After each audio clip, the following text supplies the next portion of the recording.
आउज़ुबिल्लाहिमिनश्शैतानिर्रजीम बिस्मिल्लाहिर्रहमानिर्रहीम। आज हम बड़ा ही एक इंटरेस्टिंग टॉपिक जो कि फर्स्ट ईयर की वेव्स के साथ रिलेटेड है उसे डिस्कस करने जा रहे हैं। इसकी डेली लाइफ में बहुत सारी एग्जांपल्स हैं और उस टॉपिक का नाम है बीट्स। और ये जहन में रखिएगा, बीट्स आर एक्चुअली सब टाइप ऑफ इंटरफेरेंस। और इसको हम रिलेट करते हैं इस चैप्टर के अंदर एक फिनोमेना है जिसे कहते हैं principle of superposition, which is a basic phenomena of sound waves or any kind of waves, which is a basic phenomena or fundamental law or principle of all kind of waves. अब इसमें होगा क्या कि when more than one wave superimpose combine together, तो उससे क्या होगा, या तो वो एक दूसरे के इफेक्ट को कैंसिल करेंगी या बढ़ा देंगी। तो बीट्स आर सब type of an interference. It is due to principle of superposition. According to superposition principle, when more than one sound waves, यहाँ हम sound पढ़ रहे हैं लेकिन beats जो है वो तमाम waves के फिनोमेना के लिए वैलिड होता है। तो जब दो sounds जो कि सेम नहीं होने चाहिए, डिफरेंट सोर्सेस के हों, उनकी फ्रीक्वेंसी स्लाइटली क्या हो, डिफरेंट हो, साउंडेड साइमल्टेनियसली, बैक वक्त उनमें से साउंड निकल रहा हो। और जो एक्सपेरिमेंट्स में हम साउंड सोर्सेज यूज़ करते हैं वो क्या होते हैं, ट्यूनिंग फोर्क्स। और ट्यूनिंग फोर्क्स ये आपके सामने नज़र आ रहे हैं। लेट्स सपोज ये पहला ट्यूनिंग फोर्क है ए, ये दूसरा है बी, दोनों की फ्रीक्वेंसी सेम है। हमें बीट्स के लिए इनकी फ्रीक्वेंसी को डिफरेंट करना पड़ेगा। और डिफरेंट करने के लिए आप क्या करेंगे, किसी एक ट्यूनिंग फोर्क के ऊपर वैक्स चढ़ा दें, वैक्स या प्लास्टिक चढ़ा दें, जिससे इसकी प्रॉन्ग्स क्या हो जाएंगी, हैवी हो जाएंगी। क्योंकि ट्यूनिंग फोर्क की प्रॉन्ग्स को रबर पैड पर स्ट्राइक करते हैं तो वो वाइब्रेट करती हैं and vibrating body produces sound. और जब ये हैवी हो जाएंगी प्रॉन्ग्स तो इससे निकलने वाले साउंड की फ्रीक्वेंसी कम, वेवलेंथ ज़्यादा, और पहले वाले की फ्रीक्वेंसी ज़्यादा, वेवलेंथ कम। ये साउंड निकल रहे हैं, ये आगे जा रहे हैं, एक ही टाइम पर इनको साउंड किया है। और जब ये मिलेंगे तो एक रिजल्टेंट इफेक्ट यहाँ शो हो रहा है according to superposition principle, जिसमें आपको वेव्स की बुलंदी कहीं ज़्यादा कहीं कम दिख रही है। और जहाँ वेव्स की बुलंदी सबसे ज़्यादा होगी या सबसे कम होगी, दैट इज कॉल्ड बीट। तो हमने कहा when two sounds sounded simultaneously superimpose, आपस में मिलेंगे तो साउंड में राइज आएगा, आवाज बुलंद होगी, एंड फॉल आएगा, आवाज की शिद्दत कम होगी, इंटेंसिटी ऑफ साउंड। और एक जैसे लम्हों में वो आवाज राइज भी होगी और फॉल भी होगी। This is called periodic alternation between maximum and minimum loudness of sound. और इस पीरियोडिक अल्टरनेशन को एक जैसे लम्हों के बाद आवाज का बुलंद और कम हो जाना, this is called beat. So one beat is one rise and fall in 1 second in sound intensity, this is called one beat. और अगर बीट फ्रीक्वेंसी की बात करें तो जो दो मुख्तलिफ हमने साउंड सोर्सेज ली हैं, ट्यूनिंग फोर्क्स, इन दोनों की फ्रीक्वेंसीज का डिफरेंस लें तो 32 - 30 2 hertz. It means 2 beats, 1 beat means 1 rise and fall in 1 second. When 2 beats और 2 hertz beat frequency, इसका मतलब ये होगा कि आवाज़ 2 दफ़ा सबसे मैक्सिमम और 2 दफ़ा सबसे मिनिमम होगी, और this is called beat frequency. अब ज़रा देखें, ये जो रिजल्टेंट सुपर इम्पोज्ड वेव आपके सामने नज़र आ रही है, इसमें एक्स पॉइंट पर और वाई पॉइंट पर आवाज़ की शिद्दत, एम्पलीट्यूड, वेव की बुलंदी सबसे ज़्यादा दिख रही है। और इस वक्त यहाँ लाउडनेस ज़्यादा होगी, this is called rise in the sound intensity. और यहाँ से लेके यहाँ तक देखें तो सिर्फ 2 दफ़ा ही मैक्सिमम हुई। तो beat frequency is 2 hertz according to the frequencies of these 2 tuning forks.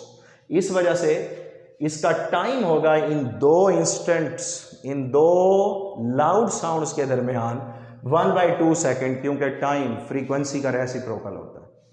और अगर मैं यहां से नोट करूं, ये लाउडेस्ट साउंड है और ये फेंटेस्ट साउंड है, सबसे ज्यादा बुलंद, सबसे कम साउंड, और इनके दरमियान जो टाइम होगा that will be half of these two intervals time, जो वो कितना होगा 1/4, और फिर यहां से मिनिमम से मैक्सिमम तक 1/4, फिर मैक्सिमम से मिनिमम तक 1/4। तो देखें स्टार्ट से लेके एंड तक after each 1/4 seconds means after each quarter cycle, 1/4 का मतलब क्वार्टर है। पहले क्वार्टर साइकिल में साउंड मिनिमम से मैक्सिमम हुआ, दूसरे में मैक्सिमम से मिनिमम, फिर तीसरे में मिनिमम से मैक्सिमम, फिर चौथे में मैक्सिमम से minimum. It means sound reaches its maximum intensity twice and also reaches its minimum intensity twice in 1 second। तो हम ये कह सकते हैं कि आवाज जो है उसकी सबसे लाउडेस्ट साउंड कब सुनाई देगी? 2 टाइम्स। और फेंट साउंड कम से कम आवाज कब होगी? 2 टाइम्स। इसलिए बीट फ्रीक्वेंसी भी क्या होगी? 2 हर्ट्ज। तो number of beats per second और number of rise and fall in 1 second, difference in frequency of 2 sound mathematically is known as beat frequency. अब जरा इस बीट के फिनोमेना को जरा अंडरस्टैंड करते हैं मैथमेटिकली। हम देखें पहले ट्यूनिंग फोर्क की फ्रीक्वेंसी है 32 हर्ट्ज, दूसरे की है वैक्स चढ़ाने के बाद 30 हर्ट्ज। इट मींस 1 सेकंड में पहले ट्यूनिंग फोर्क की प्रॉन्ग्स 32 दफा वाइब्रेट करेंगी 1 सेकंड में, और दूसरे ट्यूनिंग फोर्क की प्रॉन्ग्स रबर पैड पर स्ट्राइक करने के बाद 30 दफा वाइब्रेट करेंगी 1 सेकंड के अंदर। और अगर मैं इसे इसी तरह जैसे मैंने 4 क्वार्टर्स बनाए हैं, इसी तरह भी 4 क्वार्टर्स बना लो, तो पहले quarter means 1T/4। First quarter cycle में पहले ट्यूनिंग फोर्क ने जब वाइब्रेट करना है तो 8 वाइब्रेशंस निकलेंगी। दूसरे क्वार्टर साइकिल में 2T/4 में पहले का डबल 16, तीसरे में पहले का 3 टाइम्स 24, और चौथे क्वार्टर साइकिल में पहले का 4 टाइम्स 32। इसी तरह से दूसरे वाले का पहले क्वार्टर साइकिल में 7.5 और दूसरे में 7.5 का 2 होगा 15, और थर्ड में 7.5 का 3 होगा तो 22.5 मीन्स 22.5, और फोर्थ में 7.5 का 4 टाइम्स मीन्स 30, जो क्या होगा इसी तरह से कंप्लीट होगी। अब होगा क्या? When first quarter cycle meet with first quarter cycle of second tuning fork, तो देखिए पहले की 8 वाइब्रेशन है, दूसरे की हाफ 7.5। मैं फुल नंबर वाले को कंप्रेशन कह देता हूं और हाफ वाले को रेयरफैक्शन। तो when compression meet with rarefaction of both tuning fork, इन दोनों ट्यूनिंग फोर्क की पहले की कंप्रेशन दूसरे की रेयरफैक्शन से मिलेगी, तो कौन सा इफेक्ट होगा according to superposition principle interference का? दोनों एक दूसरे के इफेक्ट को डिस्ट्रॉय करेंगे। जैसे क्रस्ट ट्रफ से मिलता है, just like that compression rarefaction से मिलने पर क्या करता है? एक दूसरे के इफेक्ट को कैंसल, तो साउंड की इंटेंसिटी कम हो जाएगी और उस वक्त हमें क्या सुनाई देगा? फॉल, आवाज कम होना शुरू हो जाएगी।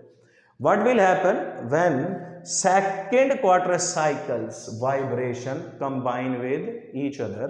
तो पहले की 16 दूसरे की 15, ये इवन नंबर कंप्रेशंस। ये वाला कौन सा है? फुल नंबर है, इसे भी मैं क्या बोलता हूं? कंप्रेशन। और जब compression again meet with compression, तो फिर क्या होगा? राइस, आवाज की शिद्दत क्या होगी? ज्यादा होगी। अब थर्ड क्वार्टर साइकिल में कितनी वाइब्रेशंस हो चुकी हैं? 24, और इसमें 22.5। Again compression meet with rarefaction, और कंप्रेशन एंड रेयरफैक्शन जब मिलेंगी तो फिर क्या होगा? Fall. Sound second time reaches its minimum value और इंटेंसिटी। और उसके बाद लास्ट वाले क्वार्टर साइकिल में 4T/4 में 32 वाइब्रेशंस हैं आखिरी वाली, इसकी 30 हैं, तो ये कंप्रेशंस बोल दें और इसे रेयरफैक्शंस बोल दें। तो कंप्रेशन और फिर ये फुल नंबर है तो ये भी क्या कहलाएगा? कंप्रेशन ही कहलाएगा, इवन नंबर है तो कंप्रेशन अगेन राइज होगा। तो इसका मतलब है, जरा नोट कीजिएगा, sound 2 times fall and 2 time reaches its maximum और राइज। तो इसका मतलब है 2 दफा राइज 2 दफा फॉल, और यही चीज क्या है, beat. 1 rise 1 fall in 1 second 1 beat, 2 rise 2 fall in 1 second again 2 beats। इस वजह से इसकी बीट फ्रीक्वेंसी कितनी है, 2 हर्ट्ज। तो ये है बेसिक फिनोमेना। अब उसके बाद एक चीज याद रखें, ये जो बीट्स होती हैं, इस बीट्स के लिए कुछ कंडीशंस हैं। सबसे पहली कंडीशन, अगर बीट फ्रीक्वेंसी जो है लेस देन और इक्वल टू क्या होनी चाहिए, 10 हर्ट्ज, तो उस वक्त जो हमें बीट्स हैं, क्या हम सुन भी सकेंगे या नहीं, तो उस वक्त सुनाई देने वाली बीट्स क्या होंगी, ऑडिबल टोन्स कहलाएंगी, या beat. Tone is also a beat. और उस वक्त सुनाई देने वाली जो बीट्स हैं, हम सुनेंगे भी और उन्हें रिकॉग्नाइज भी कर सकेंगे कि कितनी दफा मैक्सिमम हुई, कितनी दफा मिनिमम हुई। जैसे यहां हमने कहा 2 time sound reaches its maximum value and 2 time reaches its minimum. ये यहां देखें, एक मैंने जनरल वेव बना दी, और इसके अंदर देखें fall rise fall rise fall rise fall. तो फॉल से राइज 1 बीट, राइज से फॉल 2nd बीट, फॉल से राइज इसी तरह से 3rd, चलते जाएंगे तो फॉल एंड राइज 1 है, फिर राइज एंड फॉल 1 है। तो ये 1 दफा राइज और 1 दफा fall 1 beat, 2 time rise 2 time falls 2 beats. तो यहाँ 2 बीट्स हैं actually according to the difference of these 2 tuning focus.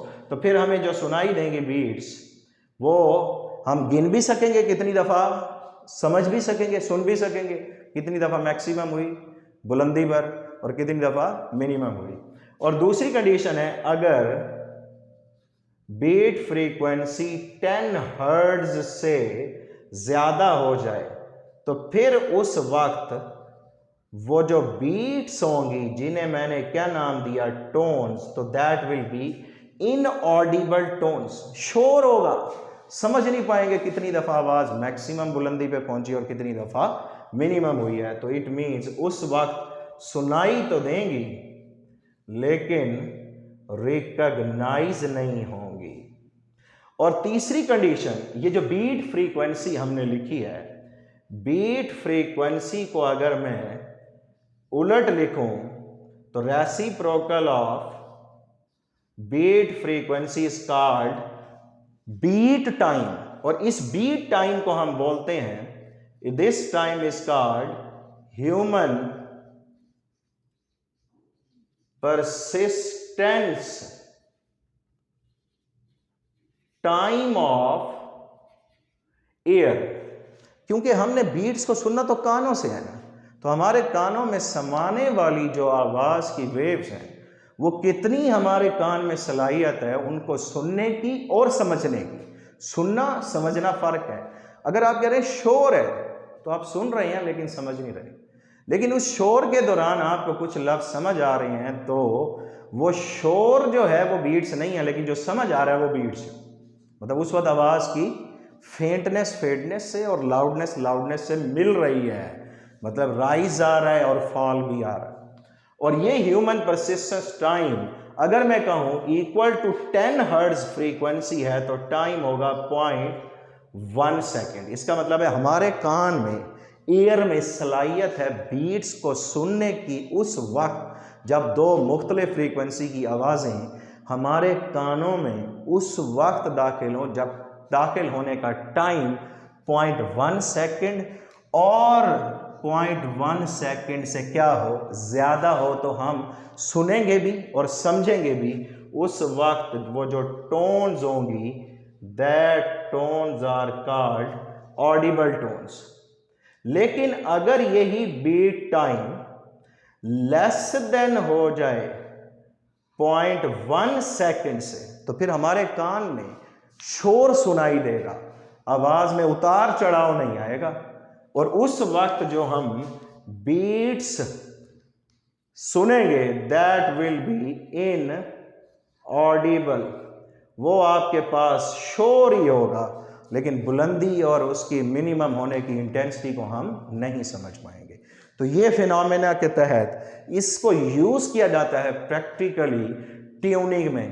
अगर इलेक्ट्रोमैग्नेटिक वेव्स की बीट्स हों तो फिर हम रेडियो की ट्यूनिंग करते हैं, टेलीविजन की फ्रीक्वेंसीज मैच करते हैं, लेकिन यहां पर यूज कर रहे हैं हम किसके लिए? ट्यूनिंग, स्ट्रिंग इंस्ट्रूमेंट, जैसा कि पियानो है और वायलिन है। और आप जानते हैं पियानो और वायलिन जो होते हैं ये दोनों स्ट्रिंग इंस्ट्रूमेंट्स हैं, और इनकी स्ट्रिंग्स को टाइट या लूज करने से उनकी फ्रीक्वेंसी कम या ज़्यादा की जा सकती है according to law of length. String instruments जो होते हैं उनकी फ्रीक्वेंसी इनवर्सली प्रोपोर्शनल होती है देयर लेंथ।